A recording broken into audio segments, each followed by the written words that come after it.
before we just pressed the record button, we were talking about oatmeal. He said he had some oatmeal before the pod. He's still hungry. He is a strawberries and cream type guy. I'm personally a apples and cinnamon type guy. Give me some peaches and cream. Would you like to share with the great listeners, great watchers of the podcast, what you decided to say right after we discussed our instant oatmeal choices? Did I have to use the bathroom? No, I said before, not after. Yeah, that's definitely on the pod too, by the way. Do I have to? No, you don't have to. Then I got a question then. One of my favorite restaurants in the history of life, Red Lobster. Looks like word is about to file for bankruptcy. No. Yep, out there in New York City. There was like 20 of them closed or 50 of them closed today, like out of nowhere. Then I got to thinking of like Cheddar Bay Biscuits. Who is the Cheddar Bay Biscuits of professional wrestling?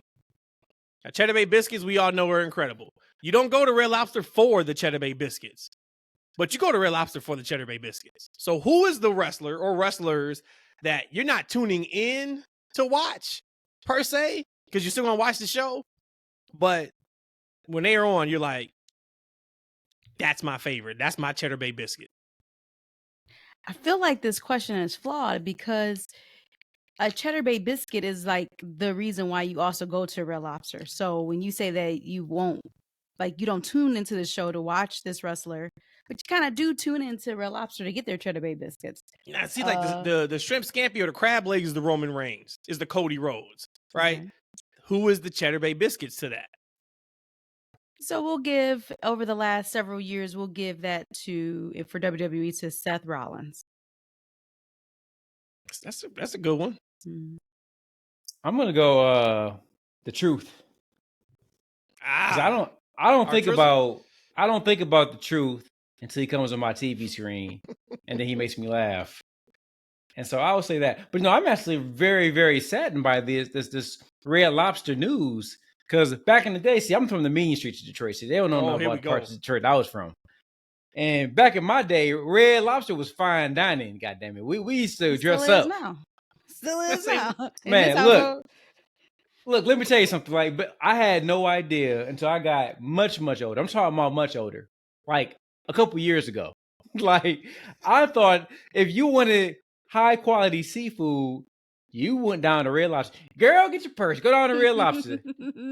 That's what I thought on a Sunday, man. That's where you went. Man, and shouts out to my homeboy, our guy, Donnell. I had one of our birthday parties, man. He's like, I got you something for you, man. I went to Red Lobster. I got you Cheddar Bay Biscuits. I'm like, my man. And we were smashing Cheddar Bay Biscuits on the birthday, man. You can't, but Red Lobster, that's sad news. Sad news. I'm hoping they figure it out. Just because they file bankruptcy don't mean they won't be around. Somebody else can buy them, et cetera, et cetera. But the Cheddar Bay Biscuits has got to stay locked in. I ordered some Cheddar Bay Biscuits this past weekend on the takeout order. Dozen of them. I think there's one left in the refrigerator. Hey, but you know the great news, though? I actually had Cheddar Bay Biscuits the other day. You can go to the Wall of Mart and you can buy some mix. Man, ain't get the you same. some shop. Get you some shopchi. Let them tell you something. It tastes good that night. You understand? Let me tell you what I want to do. It ain't bad. It ain't the same though. It ain't the same. My Cheddar Bay Biscuit right now is probably Io Sky. That's my Cheddar Bay Biscuit. She is. I'm a big fan. I love that woman. She's hilarious. And like her in-ring game, since they've given her time to work and we've kind of seen her now on a more consistent basis, she may be the best women's performer right now in the ring. We'll see how SmackDown plays out with the Queen tournament, but that would be my gun ahead. I got EO as the top performer right now. That's my pina colada.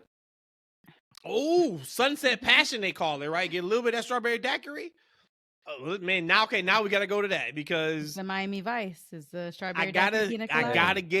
I gotta get a Sunset Passion when I go, and then I drink that real quick, and that's when I just go back to my Bud Light. But who is then your pina colada?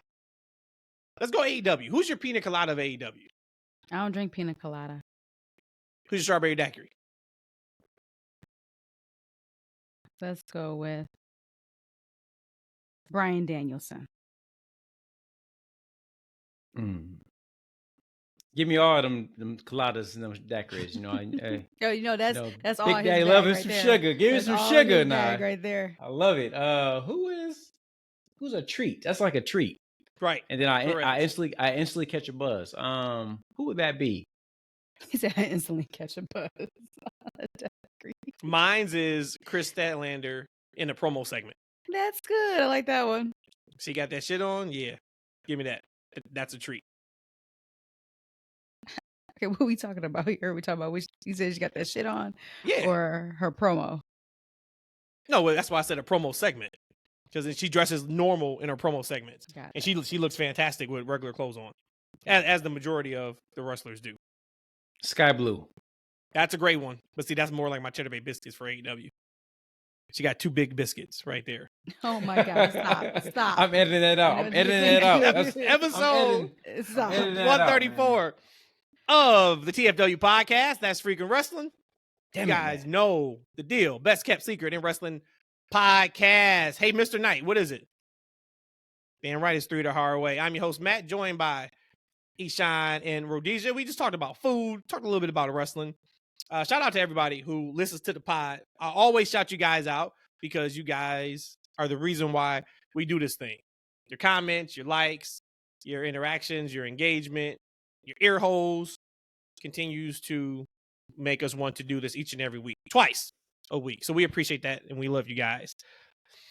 I don't have a ton that I want to talk about, but I'm willing to talk about anything. I do have one that I think we should start with. Roll with it. Last time I checked, Jey Uso was one of the most popular wrestlers in all of pro wrestling. Cody Rhodes gave him the keys to Monday Night Raw a few weeks ago. So you say he's the Cheddar Bay Biscuits. Got it. He was just in a co-main event match with Damian Priest out in France. He got one of the craziest reactions we've seen in a very long time. We've been asking for this man to get a real life push. He wins a match in the King of the Ring tournament. He's matched up against Ilya Dragunov.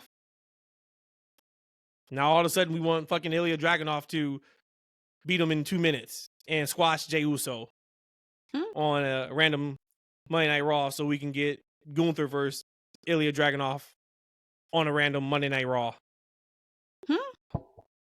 Make it make sense. IWC, please make it make sense. The uproar and the fake outrage over the last 24 to 36 hours on the internet is beyond me. If you guys are not plugged into the internet, it started bubbling about Monday afternoon when word came out main event was going to be Jey Uso versus Ilya Dragunov. And they started. They started already. Couple tweets here or there. Oh man, this is Ilya's match to win. Got closer to 8 o'clock Eastern time. Tweets got a little bit louder. No way Jey Uso needs to win this match. During the show,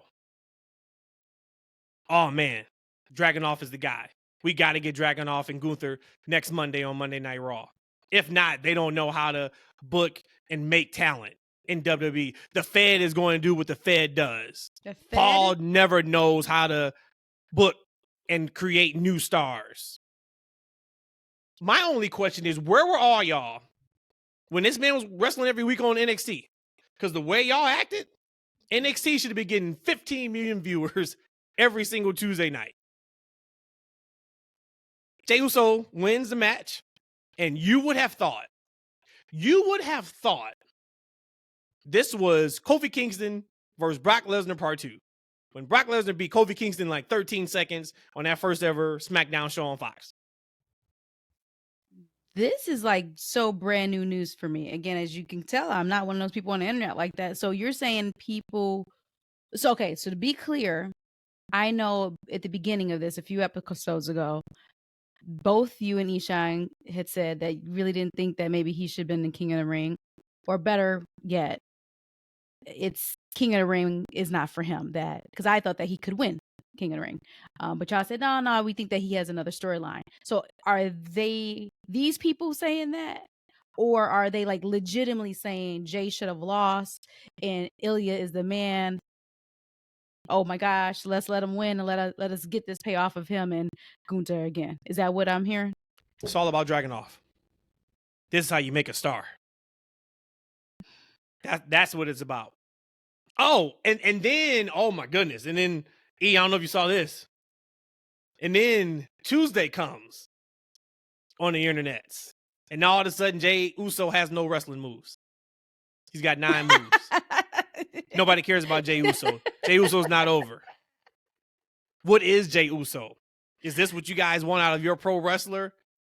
Is this what you guys want out of one of your biggest faces? They were going ham for Ilya Dragunov. This man has been on the main roster for a cup of coffee, i.e. for 3 weeks. And we are now starting hashtags of We Want Dragunov. I ain't seen no hashtag, but you know what I'm saying. Make it make sense, y'all. Y'all got it, man, oh man. That's what I just wanted to start with. I just could not believe. And I thought it was a joke. I thought they were joking. These people were serious. We got a new definition of FAN. Finicky ass fan. Wait, that doesn't rhyme. Wait, that ain't, never mind. That ain't fan. Finicky ass. Yeah, that's not. That didn't work. That's almost worked. F.A.F. It almost did. It was finicky ass naysayers. We need to work it out before the pod next time. Because you on to something though, man. I like it. You on to something though. F.A.F. These F.A.Fs. No, don't get me wrong. I get the the goosies for Ilya, and oh my god, ever since Ilya and we saw Gunther, I keep calling him Walter. Again, it's just that NXT. I think that's just keep coming back in my head. But yes, I'm here for all that. When that happens, and that doesn't happen anytime soon. But when that does happen, I'm here for it. But yeah, y'all some F.A.Fs for real. What we calling them? F.A.Fs. F.A.Fs. Fickle ass fans. Finicky ass fans. Fuck ass fans. We can keep going. Freaky ass fans. No, that's me. Oh. I'm a F.A.F. fan. That's the case. That's crazy. Yeah, I heard a little bit of the talk online about that stuff, but I keep a lot of stuff off my Twitter timeline. I keep that boy nice and clean with all the stuff I like. So if you got like some wild ass takes, you ain't on my timeline. Because y'all notice I only got a couple 100 followers, and I've been around for like a long ass time. It's because I never talked for like a good decade on Twitter. Like, you just with you. I was creeping, man. I just read stuff, man. I didn't interact with people at all for a long time. I still really don't. Because some of y'all wild, man. Like, look, there's a reason why a lot of the wrestling bookers say you don't book for the hardcore fan, because they want to crap on you. See, this is what we talked about. So, like, just work related. I had this real wild like DM. And she's talking to a coworker of mine. And like, you talk about profit performance, and like her profit performance, like getting a crapper, right? Now the girl thinks something's wrong. Like there's something in the back office that's reporting incorrectly. So she's been trying to fight it. So her manager is like, yo, you need to figure that out, right? And get back to me. So the people told her like, yo, you need to get your manager to talk to us. We're not talking to you. So long story short, they ain't figured it out. The manager's like, yo, you need to figure it out. And so the manager's mad, like, yo, I need your help. The manager told her, like, look, if this was your checking account, you would have got this fixed by now. If this was your promotion, you got one of the hottest wrestlers in the country. Like Ilya Dragunov ain't got people doing the wave. He ain't got thousands of people in the stadium rocking to a wave in sequence. He not doing that right now. His time will be one day, but it ain't 2 days. Today is Jey Uso. You push that man, right? You got time for the dragon to pop off. Let him grow some knee pads. Let him get some taller boots. You know what I'm saying? Let him grow some knee pads. Let him get some taller boots. But his time ain't right now. So all you guys that just looking for another great match, I'm sorry to tell y'all, and I talk about it all the time on this podcast, and I know people hate me for it. Wrestling matches, they don't sell. That's never what the business has been about. It's about characters and storylines. Like, right? So y'all want to see a match. Oh, it's going to be a great match. It's going to be 5 stars. Who cares, man? Like Jey Uso, regardless of how many stars he's gonna get, he's gonna rock that arena out. The little kids are showing up to do the wave. Little kids are showing up to do the yeet. That's what entertainment's about. So until the Dragon can get that type of reaction from the crowd, he ain't gonna get it from a couple of moves. That's cool and all, y'all. But that bigger larger than life audience that they have, they ain't just showing up for moves and matches. They showing up for an experience. They showing up to be interactive with the crowd. That's what they want, and that's what they getting. So y'all need to pump the brakes. Y'all gonna get y'all great match on Speed or something, all right? Or you can go to the network and you can see their match from 5 years ago. If y'all that hype on seeing this match, y'all need to think about running this promotion like you running it right now. Are you gonna cut off one of your top baby faces just so you can get a good match? You can get that good match any time of the year, y'all. This ain't the time for it. Pump your brakes and realize what's happening right now. It's good TV, good characters. And give them the time to build to Dragunov and Gunther. So when we do get it, the hype is what we are going to be all about. I was just them knee pads to be thick enough. They be just long enough. My guy Dragunov, he has been killing it. I'm really excited to see Dragunov and Lyra. Their responses from the crowd for the first few weeks has been great. More so, I think. I said Lyra, Valkyria. Yeah, I think that's kind of surprising to me. Like, I'm a fan of hers. I was actually probably more of a fan of hers than I was Dragunov in NXT. But I'm surprised how quickly the crowd has taken to her. Because, and this is not a knock to her, there's not anything overly bombastic about her. Yeah, she's attractive. She has a great look. Her song is good, but like when you see her in the ring, she doesn't have like that Tiffany Stratton, that Bianca Belair, that Jade Cargill, that Becky Lynch type of persona. But the crowd is there for her, and I'm happy to see that, because I thought that would have been one where maybe the crowd would have to like warm up to her a little bit before she got into a feud. And I'm glad they didn't do it. But I was like, okay, here comes the generic Natty Neidhart feud. Right, the first one out, Natty's the heel, and then the baby face, the new rookie baby face. But they didn't do that, and they haven't needed to do it. So shout out to them for knowing she was ready, and she's really done a nice job these last few weeks. One of the things of all those names that you mentioned, as far as what we would say have the it quality, was Becky. I'm wondering if her exposure with Becky, and even when Becky going back down to NXT and their feud, if that brought attention to her and light to her, and then she comes up to the main stage and she can perform, she looks good, and all the things that you mentioned. I think maybe somehow that interaction, that little campaign feud with Becky, although short, got her over. I think it's everything you guys mentioned, and also she's had a couple of little skits. She's had a couple of little character things with Liv and Becky. And like I said, it helps that she's a pretty girl with a nice smile, right? Mm-hmm. Good music. I mean, that adds a lot. So, I think sky's the limit for her. So she's also someone who doesn't really need knee pads. So she's good. The boots tall enough. She's cute enough. She can surpass the boots. I mean, the knee pads. So she's good. I know we talked about it a couple weeks ago. We talked about the knee pads. No, Def Rebel. Okay. The Def Rebel. We have figured it out. We cracked the code. On that episode a couple weeks ago, we talked about, man, like, can we name some good songs? And we started thinking about some of these songs, and some of these songs are absolute bangers. I have legit figured out the code. If you are a superstar, your music's going to slap. They are going to, I don't know how many guys are working on it. If it's one, if it's two, it's three, they're going to really work on that song, and they're going to put their foot in it, and it is going to be something that we all enjoy. If you are not a star, you get generic 123 from WWE 2K. Generic 123. And now that I've said that, go and you watch Raw and SmackDown, and maybe even NXT. When you watch those three shows, all the stars have good music. It's the people who are the mid card, the lower card, that's got this generic music, and I think that's just what it is. I think maybe, and that could be maybe what do you call it? Like reverse psychology, not even reverse psychology, Sure. but maybe that's like something they're intentionally doing. Yeah. Okay, hey, we'll give the stars the hot music, the big entrance to make them look even larger than life, and then everybody else, you just get like the regular whatever until you get to that point, and then we'll switch your music up and Yep. get you Have something a character major. change, evolution of your character, and boom, the music is even better. You gave 2K a little too much credit, man. Like their generic music is horrible. Def Rebel was like their stuff is way better, cooking way more than that stuff. That stuff's horrible, brother. I mean, they got national anthems as theme music. It's crazy. I think it is time. Rhodesia and Ishan.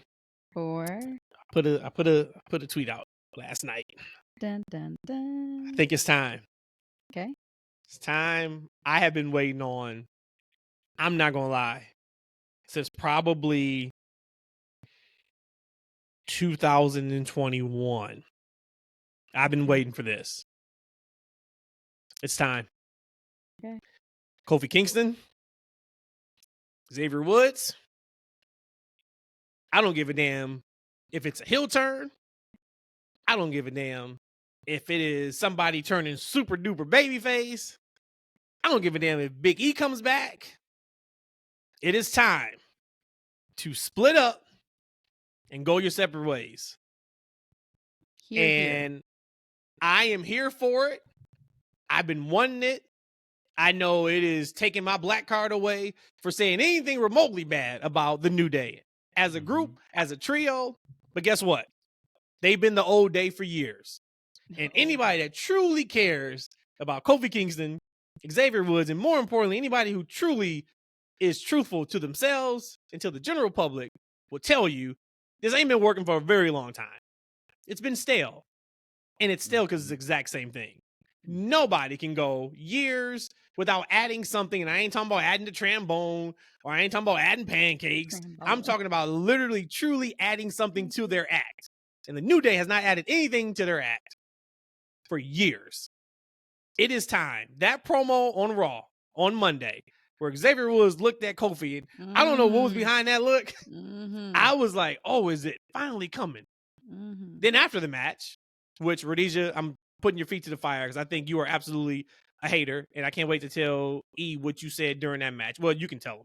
After that match, on social media, Kofi had a promo. My guy, my GOAT, Karrion Kross, walks up to Kofi Kingston and basically just says, like, TikTok, you on deck. I don't know, once again, that is a heel turn for Kofi. I don't know if that's Kofi going to get into his wild side. I don't know if that's Kofi going to dig deep down and get into some hate he's had. And maybe he's not turning on Xavier Woods. Rhodesia and Ishan. It is time. Break those two brothers up. Get something out of them that we haven't seen in a very long time. Hell, turn them heel together if we want to do that. If the whole thing is we just don't want the New Day to break up. They said, I know they said years ago on the podcast, they're never going to break up. Cool, great, whatever. We got a new guy in charge now. Triple H said break up, we got to break up if it's going to equal money. Regardless, it's time for something new. This run, as is over. It's crazy because I 100% agree with that statement. I've been wanting a change from them. Unfortunately, either one or two of them at all times is hurt. So the New Day really isn't always together, the three of them.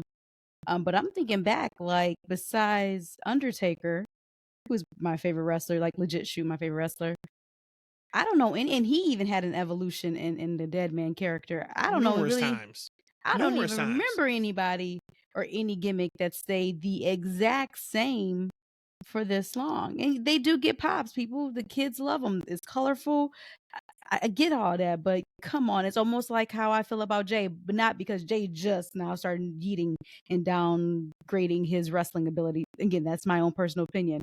But it's along those same lines. They just been doing it for years. Whereas Jey is what, 3 months in on this whole yeeting stuff. But I know what I said. I was like, what did you talk about? What I say? That was Gunther's worst match I've ever seen. Oh, there it is. I stand by that foot in the fire, in the water, in the sky. I was like, yo, like, I don't know. I mean, I saw a few times Gunther talking to him during the match. I don't know what was up with that, but I'm like, yeah, this is not a Gunther match for me at all. That match was nowhere near as bad as you try to make it out. Maybe, but that was a good match. That was actually a really good match. Okay. When you talking about counting and how y'all would say sometimes you see how some of the women like you ain't seen none of them count. See, I no, did. don't do that. Okay, go back and watch the match. Go back and watch the match. I'm gonna go back and watch it right now. Good. And we're back, and there was no counting. What were you about to say, E?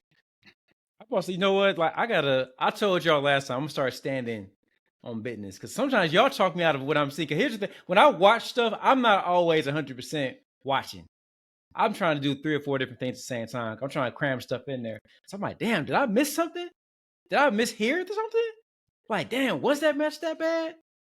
Oh no, it was like a regular, decent match. Some nice little near falls, a couple. Yes. I'm like, yes. It was. Gunther That shows how Rhodesia's because she's out on Kofi. That's all it is. She's out on Kofi. I'm about to Irish whip you now, so just block him, and I'm gonna reverse it and throw you into the ropes.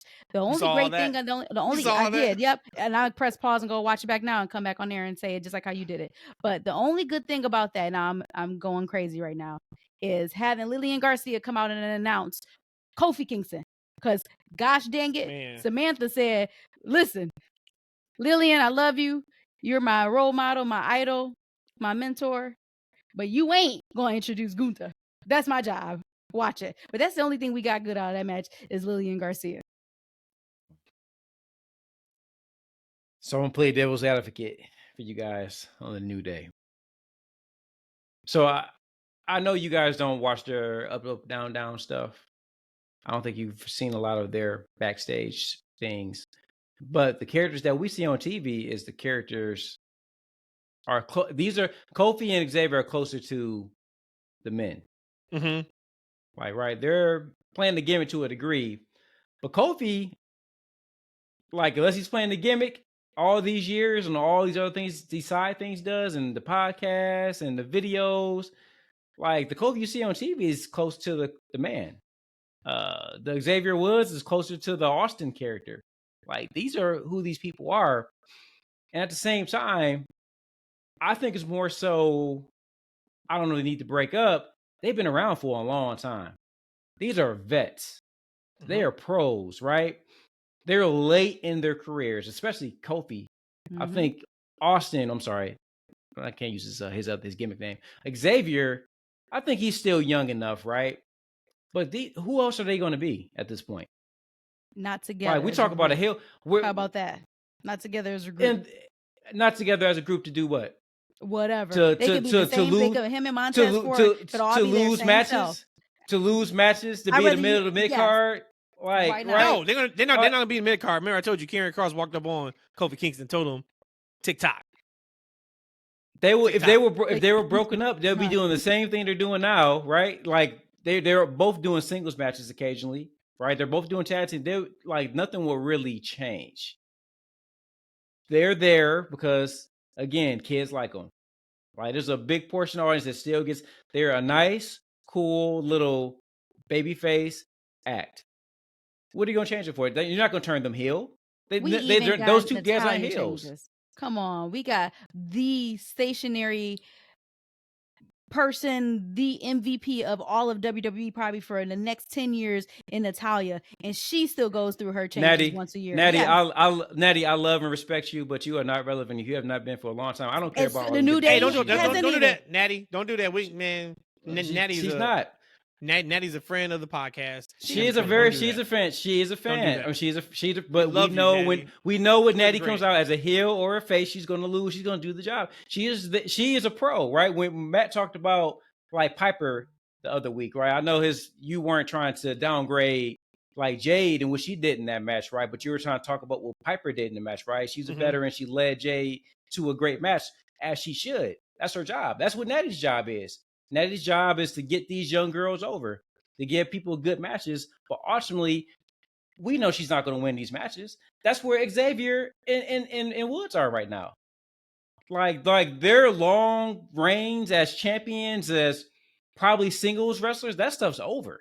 They are there to put people over and put smiles on faces. And they do that with joy. Like, so this, if we needed something different from them, we would have got that from 5 or 6 years ago. But right now, it is what it is. They've been around forever. I mean, honestly, Sheamus is doing a great job of trying to keep himself out there, but he's been around. He long in the tooth. We know we don't get from Sheamus. Banger. After banger. After banger, after banger, after banger. So I know you said you were going to play devil's advocate. So is that truly how you feel? Or were you doing that just for the sake of good conversation on the podcast? That's how I feel.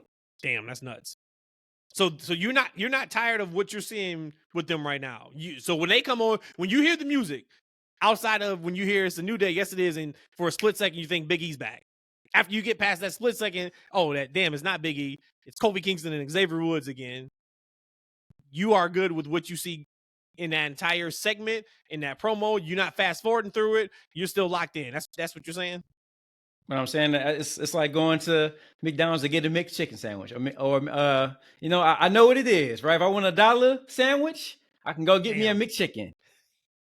You just compare. It is. You what just it compare is. the New Day to $1 McChicken sandwich. That's all I need to know. You just told me everything I need to know on there. What else from Raw? Y'all want to talk about? I don't even retort from that because, like you said, he made that comparison. He drew the parallel. From Raw, outside of that being Gunther's worst match that I've ever seen in my life. Such a hater. But I didn't see the final. I'm assuming it was the main event match, or maybe no, it wasn't. But Sami Zayn and Otis, how was that match? Was it anything good, special, anything to write home about? Yeah, the right home about was what we got at the end of that match. With Chad Gable smacking the hell out of Otis. Yo. Smack the hell out of him. So you mean and walked away. Worse, the hem up from Damien into Finn or the smacking? Which one's worse? See, what Damien did was what we can relate to. Right? Like that's something you would see in real life. When you see that, right, where we come from, you know it's on. Because that was like usually a smack, a hand, right? Smack is worse than a punch. We know that. Yes. Because it's the disrespect that's behind it. But when you grab a man's face and that man don't hit you back, that's disrespectful. So I still think the Damien to Finn was probably the worst thing I've ever seen in wrestling, because I would have got a gun and shot him. But the smack was more of like, damn, Otis, you are too big to allow this to happen. The crowd was there for it. The crowd started chanting his name. So when Otis does finally turn on Gable, it's going to be fantastic to see. I'm interested to see how long they play this out for. But yeah, he smacked the shit out of him. And he walked off. For y'all to, and I didn't see it, but just hearing the excitement from your voice and just how I'm visualizing it, I would say my answer would be yes. Do you think this, for now, the time being, a good secondary price for Gable because he wasn't going for the IC championship, him and Otis? Are y'all satisfied with this so far? For me, it's good TV. Cool. Right? He comes out there and do some character stuff. Like I think this character stuff he's doing is more than he would have done being in matches, to be quite honest with you. I mean, he's making himself a despicable heel. He's building some sympathy towards Maxine, like that line he had. Ooh, he gave Ivy. What was it, Matt? Called her something not so smart, Taylor Swift. Something like that. Yep. Yeah. Went hard on it. And he hit it too. And like she wasn't that far away, right? So she had there, my man, right? She heard all of it. And Tozawa, man, like when is he about to, like in my mind, I feel like what we may see happen is that like Gable's gonna slap some sense into Otis. He's gonna turn him into a killer. And they gonna beat the Evan Leffin doo-doo out of Tozawa. He getting squashed in seconds now, man.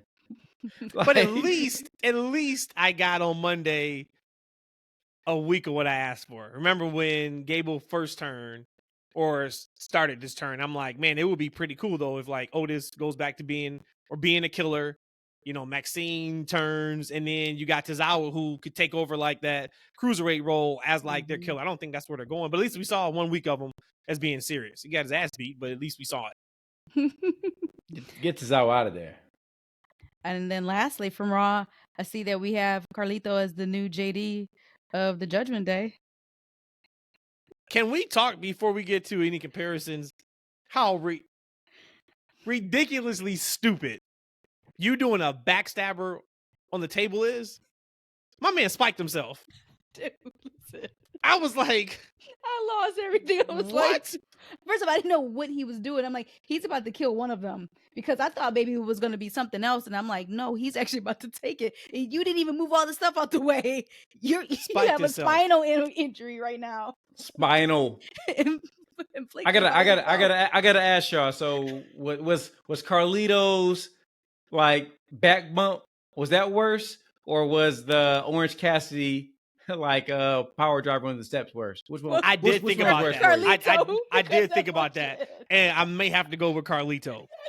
So I said last week injury. the Orange Cassidy thing was the dumbest thing I'd ever seen in wrestling. Now it's tied. I think it's neck and neck. It's right there. We between, you know what I'm saying, depending on like how I feel that particular day. Because I was just like, I can't believe this. It was funny then in Austin on Twitter because I had put something up about it. He said, I forgot about this, and I busted out laughing when I read it. He said, when Solo put someone on the table the other day just to spike them, I was like, you can't be for real right now. And I remember that. Like, why are you bringing them to the table to spike them? I'll be damn, man. But yeah, JD McDonough, he's taking his gimmick. Hey, but low key, in reality, I don't want to see Carlito use that backstabber anymore. Like, I'm done with that move after seeing that. He can't. Like, I don't want to see you do it ever again, man. That's not a finisher. You gonna finish you. Do it. You gonna he may not be able to physically do it anymore. His back is jacked right now. I gotta get this choke off. I can't get it out though. You gotta go check out his 7/8 vertebrae just to make sure. I don't know whose idea that was. It would have been even better. It would have been even. Oh my god! Orange Cassidy called him, gave him that spot. Oh man, that was his inner AEW spot right there. You gotta love that. That's incredible. That's incredible. Thoughts and prayers are with you, Carlito. Yeah, thoughts and prayers, man. Like, that's funny. But yeah, I guess he wants to get down on Judgment Day. He'll do anything it takes Literally to be down with Judgment Day. Get out of here with that. Hey, well, last thing though, before we move on to something else, because I forgot to mention last week is that Triple H video when he was hyping up Mania next year in Vegas. He had Fiending, right? Mm-hmm. And so all this talk about the Hunter Hearst, Helmsley era, Triple H era, and he's like front and center all this stuff, right? Yeah. Like, you think that's by design for them? Like, yo, like Vince is gone. Like, we got a new guy in charge. Triple H is running this. It's a new time, new era, hot show. Like, Vince is out of here. He's not associated with us in any shape and fashion. Because that's what I kind of got when I watched that. Hell yeah. This is 100% by design. That's why, remember, a few weeks ago, I asked you guys, who's a bigger face in wrestling right now, Cody or Triple H? I legit mean that, right? Like, Triple H is hitching his wagon to making the decision of Cody being the champ. Triple H hitched his wagon to how incredible WrestleMania was with The Rock and Roman and all that. It's completely by design, man, which it should be. We went years and years and years and years and years and years for hating Vince McMahon's booking, right? We didn't know the type of guy he was like that. But in terms of what we were getting on television, we would get 1 or 2 segments, maybe a week on Raw that we really enjoyed. Everything else was kind of like, damn, we got to fight through it. And then AEW came, started blowing WWE out the water in terms of content and quality. They blew the brakes out of NXT.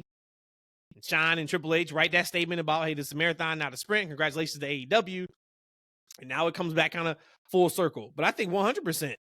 it is by design. I love that commercial. That commercial because it speaks to me because it's like current, it's real, it's hip hop for sure. Like just hearing Fiend by Travis Scott, like, and it's not it's not pandering. You know what I'm saying? Like I feel like it's like legit, like they know, okay, this is what's hot. This is what we're rolling with. So every time I see that commercial, I said it on Monday. I said to Rhodesia, I was like, man, I really can't believe we're here. And that's what after seeing Wayne at Mania last year, we had Lil Uzi Vert. Who else did we have this year at Mania? It was another like hip hop star or somebody from the culture.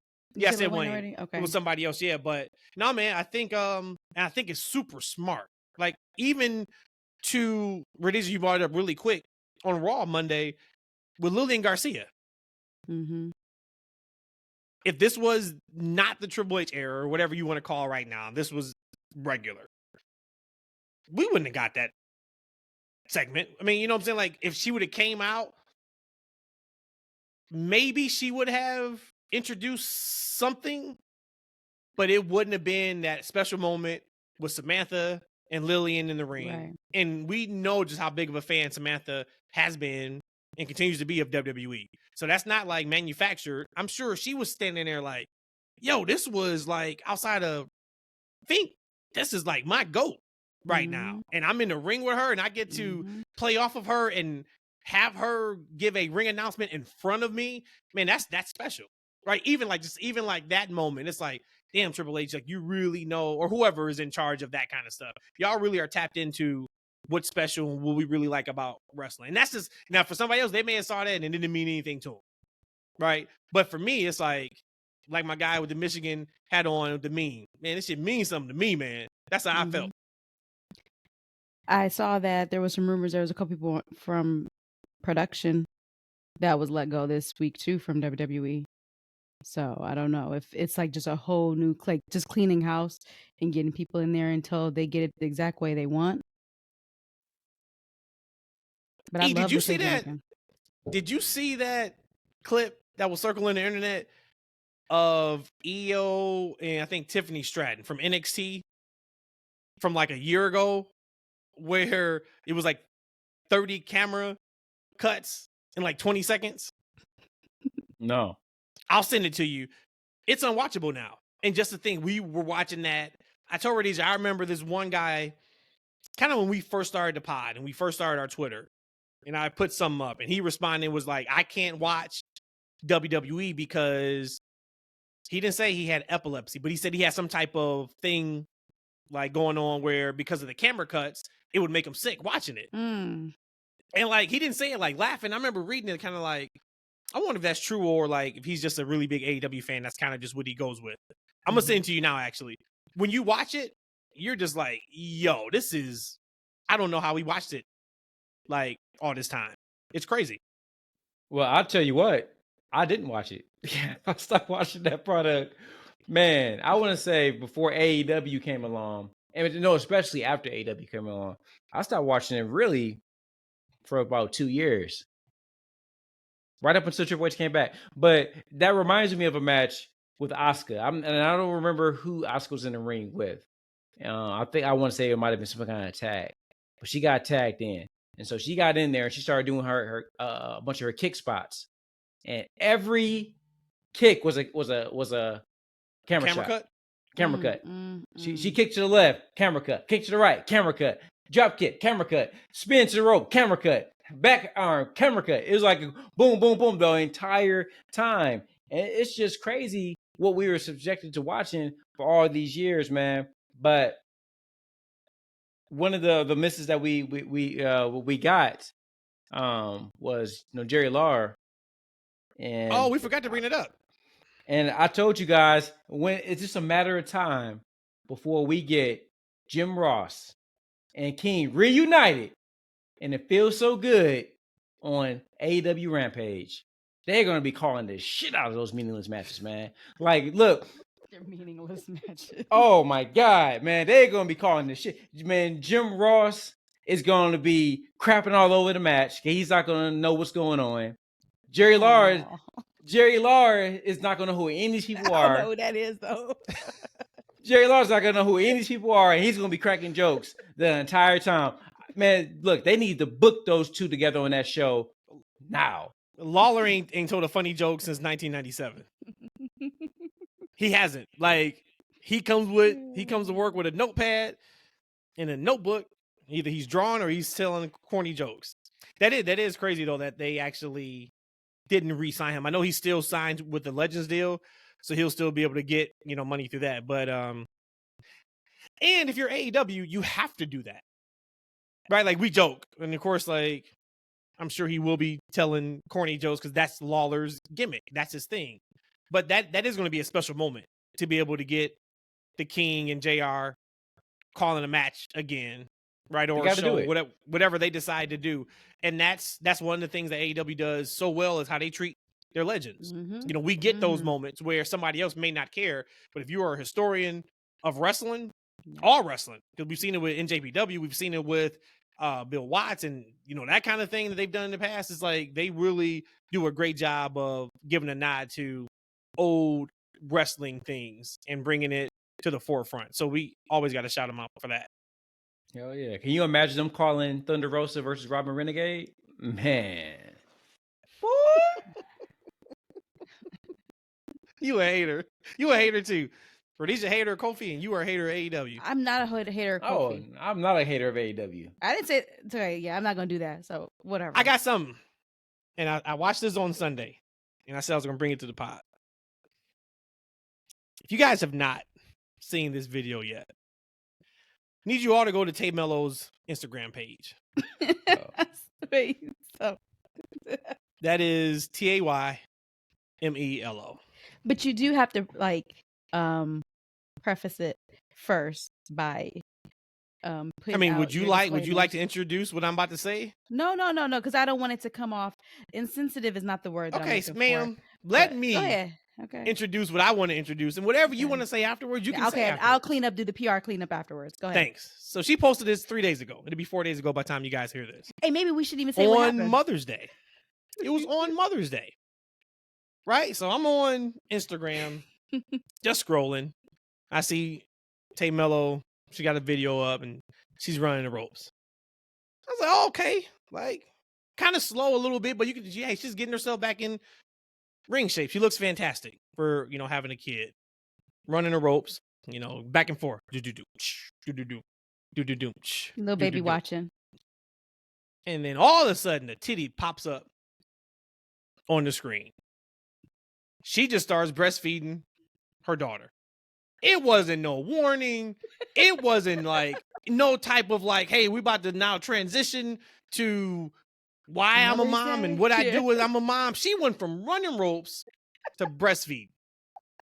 Man, I laughed so damn hard. I showed Rhodesia, I was like, you gotta look at this. This tripped me. Because it caught me by surprise. Like if I knew what she was gonna do, I would have been prepared for it. Because there's nothing like more beautiful than like a woman breastfeeding their kid, right? It's nature. So I'm not making this a sexual thing, but I just don't know how you go from running the ropes to showing your side boob and breastfeed. I don't know. I don't understand. But check out the video. Y'all let me know if I'm tripping or if I'm accurate. But you shouldn't have said the last part because then they're gonna be looking forward to it. Because same thing. When you was like, hey, watch this, I'm thinking like, okay, like go ahead, Tay Melo. Go ahead. You seen that video yet, E? I have not seen that video. Okay, I'm gonna see that to you right now too. I'm like, whoa. Okay, good for you. I'm seeing that now too. I always breastfed in private though. I mean, but again, that's any. You ain't also run ropes either. That is true. All right, man. I remember I was in this. I was in the retail store, man, helping the customer. She popped that out, huh? She's like.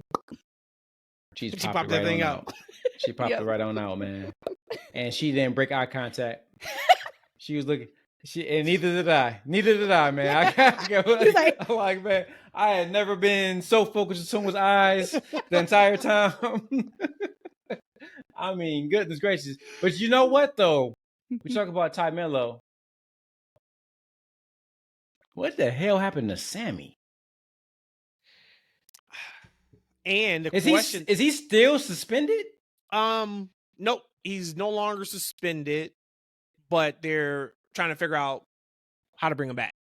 So they got some creative pitches. They're trying to figure that out. My worry with Sammy is I don't know if it's over for him in AEW in regards to being as big as they want him to be. He's talented. We know that. I just wonder if he needs new scenery. Something significant needs to change with his presentation. And I don't know if AEW can do that for him. I kind of just wonder if he's going to be in that spot where no matter what he does, he's going to get booed by a segment of fans. And it's booed not because he's a heel, but it's booed because they're over him. Sometimes to me, I think to me he's a heel. Unfortunately, look, I don't know the guy. Like, so as I was talking about, Kofi and Xavier, those are the really funny, nice guys. Very silly. It seems like they are, right? Like Sammy, I don't know the man, and I bet he's a really nice guy.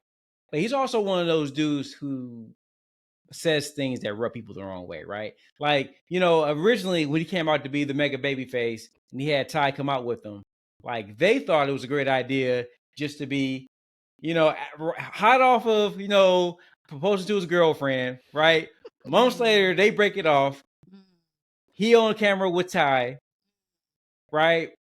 And they smooching it up, right? He thought that was a good idea for a babyface character. He didn't check the temperature. He knew that people want to see that, right?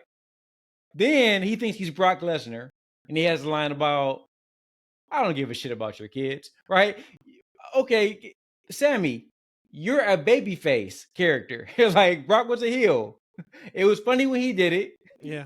But it ain't funny for you, man, especially with your track record. He makes a lot of these type of comments. He just comes off as, like, tone deaf a little bit. Yeah. Right? And it rubs people the wrong way. It's better for him to come back as a heel. People don't like him. He has talent. He's a good-looking guy. He can be that that heel, swarmy, despicable character. It might be like, I know they try to do it with Tay. Maybe they want to keep her away from him. Like, right? Maybe they keep together and he just be a nasty, dirty heel. Sometimes you need a change of scenery. And I would have said wholeheartedly, get him out of there.